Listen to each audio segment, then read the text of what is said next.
Hello there, this is LEGO Dynasty, and today I'm bringing you my review of the LEGO Star Wars ARC 170 Starfighter. It's set number 75402, comes with 497 pieces, is rated ages 9 and up. And this set retails in the United States for $69.99 and in Canada for $89.99. Now without further ado, let's kick off this review, starting with the box. Taking a look at the box, you have the ARC 170 flying over Cato Neimoidia, as this is taking place during Revenge of the Sith, despite it now having a Clone Wars box art design rather than it being Revenge of the Sith. That seems to be just something they're doing whenever it's a clone set. They're putting the Clone Wars logo. Though, again, this is more supposed to be a Revenge of the Sith set. As you can actually see, Plo Koon's Jedi Starfighter, which, of course, the ARC 170s actually fire upon during Order 66. So there are rumors that we're getting a Plo Koon's microfighter with Plo Koon, but not a full Starfighter, which is a bit unfortunate. Would have been really awesome if we got that Starfighter just to pair alongside it, but kind of second time that they have taken what people might have actually liked for an actual playset and made a microfighter. The other one being the Captain Rex 501st Y-Wing microfighter, or being a Y-Wing 501st playset. But talked enough about that. Flipping the set around, or the box around, you can take a look at the ARC 170. Landed in a hangar bay, as you can see, with space on the outside, looking pretty nice. It shows the play features of opening the wings, and of course, the expected, though terribly placed, missile shooting system. Here we have the manual that is included with the set. Of course, it has a rendered image on the front, which I just don't like because it looks very off and kind of uncanny valley, as it is just a rendered image. Definitely preferred when the box art was just reprinted on the set, especially this box art, because I think it is absolutely gorgeous. But this is what we get. Doesn't take away anything from the building experience. And here are the extra pieces I was left with following the build. At the end of the day, you get your extra missile, which is nice, and then of course a brick separator.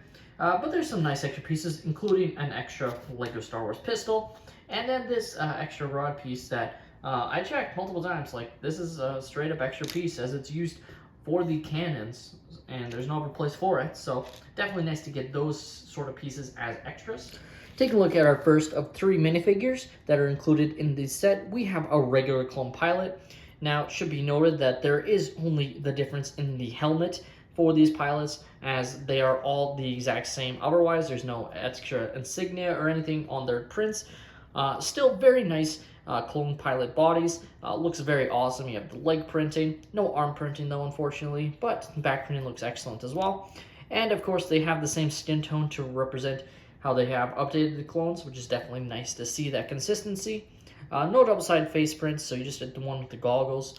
But at the end of the day, it looks really, really nice, and this is a really nice helmet design. Like I said, exclusive to this character as a clone pilot. Our next pilot is Oddball, and it's kind of interesting that he's included, as he is the pilot from the opening Coruscant battle of Revenge of the Sith, as I'm almost positive he's actually not on Cato Neimoidia. In fact, there's a chance he might even have been killed during Battle of Coruscant. But they included him. Again, only difference is the helmet print being the all black, so that's definitely pretty nice overall. And didn't really talk about it, but it is a really nice molded helmet here with awesome printed detail. Definitely some of the best clone helmets we've gotten lately there. And again, you can just take a look at the body. Again, exactly the same as the other pilots. And finally, we have Clone Pilot Jag. Again, only difference is the helmet being with the blue markings. This is the one that I believe is supposed to be at Battle Cato Neimoidia, as he is the one that shoots down Plo Koon, or one of the pilots that shoots down Plo Koon. So it definitely looks pretty nice there with the blue markings on his helmet. Again, exactly the same as the other 2 pilots, but still nice nonetheless. And finally, we have our last figure, though technically not a minifigure, being an astromech droid, being R4P44. Now, this is not exclusive, as we have gotten this astromech before, though I believe they might have changed a shade of green. Not positive, but I believe it's slightly different. Either way, it's still nice to get this one, even if it is the same. The only thing that is still annoying is the fact that R2-D2 is the only one that gets back printing. It's just like, they, with all the costs, I feel like something as simple as back printing on these droids will go a long way to bringing goodwill back. Like, it's a minor thing and would, in a mass production, cost them pennies to do. But they refuse to do it, so R2-D2 remains the only one that seems allowed to get back printing on the back of his body, which is unfortunate because it would be really nice to have these droids get back printing as well. Now let's take a look at the ARC 170, and my overall thoughts are I'm very glad we got an ARC 170. I just wish they did a lot of it differently than what they've done here. There's a lot that's really cool, and it does look like an ARC 170, but there's some things that they just shorten the proportions down so much that it almost isn't an ARC 170 anymore. For starters, the main one to me is the cannons on the side. Like, it's an obvious spot to put these missiles, yet I would have greatly preferred if they put them somewhere else, like anywhere else on the vehicle, on the bottom, for instance, because there's actually supposed to be these cannons here, and then another set of cannons up here that basically go out, you know, about halfway, and like, at the end of the day, yeah, they're never going to capture perfect proportions to what we see in film. Well, I shouldn't say aren't ever. I mean, the previous versions of ARC 170 weren't this scaled down and looked a lot better. Like, there are things I absolutely love about this model and things I dislike, and for me, it's the cannons and the wings. The wings are definitely way too small. Like, if they need to be at least an extra, you know, 3 studs, maybe 4, to really give it the oomph that it's supposed to have. Like, it just, to me, when you close it up that much, it really loses its overall, to me, really cool look that it had in Revenge of the Sith, plus in other mediums like the Clone Wars. So that's really unfortunate. The other thing to me is the vast majority of stickers. I can point out the only printed elements, which are these parts here on the wings. So that's nice. And then the printed control panel. Everything else you see is a sticker. And again, especially with these canopy pieces that at one point used to be printed themselves, but now they're starting to do stickers on them, which is just really unfortunate. Parts like here that are stickers, the Republic logos that are stickers. Like, again, you know, they keep cutting costs, and I just don't think us as consumers are getting any value back at all. It just allows them to make more money, or like just more profit and revenue, rather than, you know, like, let's just call it what it is, eating that cost and making products better. Like, it really, really sucks what they're doing with these. Like, you know, like, there's little things like this. Like, if they're going to downscale sets, you know, like, that's what they're doing now. And I guess we have to live with that as consumers. Otherwise, just don't buy them. Because it's unfortunate, because this is my first ARC 170. I always wanted an ARC 170 growing up. Never was able to get one. And now, you know, it's been almost a decade at least, if not longer, since we got the last one. And it's unfortunate, because this is what I'm left with getting, other than paying, you know, $300 for a retired Lego set, which honestly heavily contemplate doing now, because this one just doesn't live up to it. Now, at the end of the day, it sounds like I'm being all negative, and to be fair, I kind of am. It's still, like, it's good that it has the functionality of placing your characters, so we'll get our pilots inside, just so they can sit in and show what that looks like. But little things like the fact that no controls here, like, they didn't even bother. I know I complain about stickers, but they don't even throw a couple of stickers here, right here, so he can look like he's controlling something. He's using the Force, I guess. I guess this clone is Force sensitive, and again, that might sound like kind of ridiculous, but it's just little things like this that just keep adding up. Like, it's not a one-off, you know? They keep finding new ways to cheap out on sets, and it just really, really bothers me that has gotten to this point, because they just keep charging more and aren't giving, you know, anything back. Like, they really, really aren't. Just things, to me, things are getting more downscaled, less high quality. Like, the figures are really good in this set. Like, they are good figures.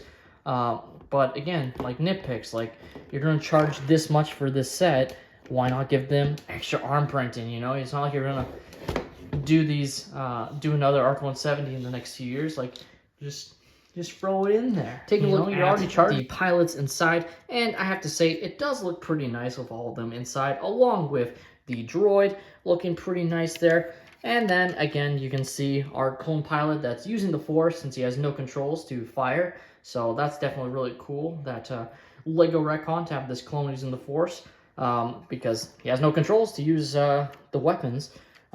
You do have the ability to open the wings, which is definitely pretty nice, that they made sure that that necessary inclusion was included.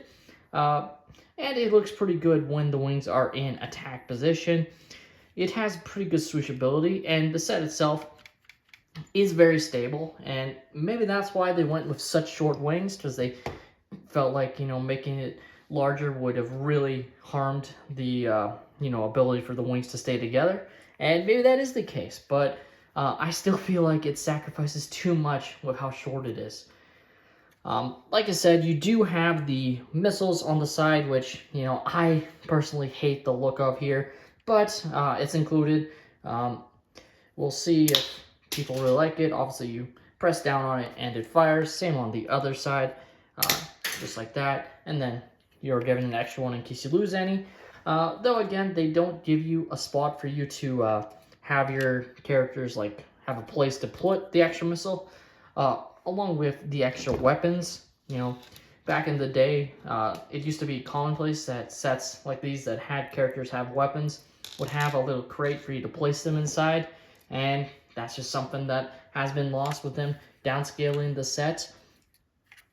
You can see this kind of cool feature of, you know, closing the wings up using this sort of Technic system here, which is pretty nice. So going to the right opens it up, left closes it, and that's definitely really fun and really well done there.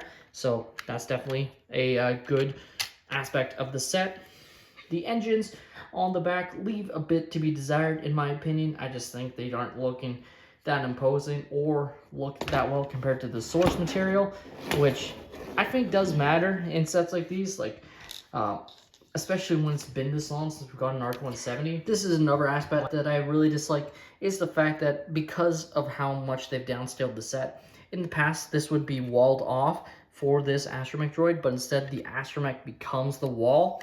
So, like, it works, but to me, it just, again, shows how much downscaled it is, and I just don't like it.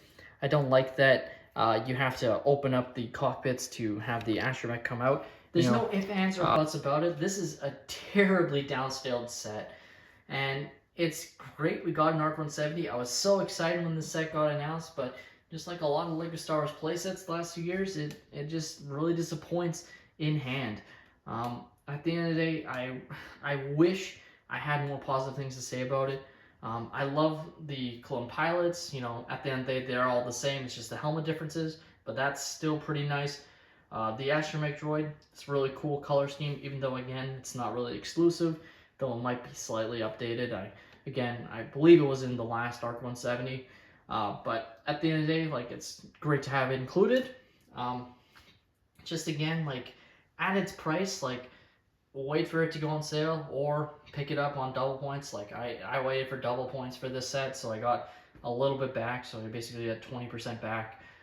You'll probably be able to find it cheaper elsewhere, especially in the States, because at the end of the day, like, you know, again, price per piece doesn't always matter, but I just come back to, okay, there's not a lot of large pieces in the set to me to justify its cost, and the fact that it really changed some of the proportions of what the ARC 170 is supposed to be is disappointing. And really, the front of the box makes it look really good, but when you have it in hand, it's not as good, and it's really unfortunate there. With that being said, that's all my opinion. Let me know your thoughts on the LEGO Star Wars ARC 170 in the comments down below. Please like and subscribe if you have enjoyed, and have a great day, everyone.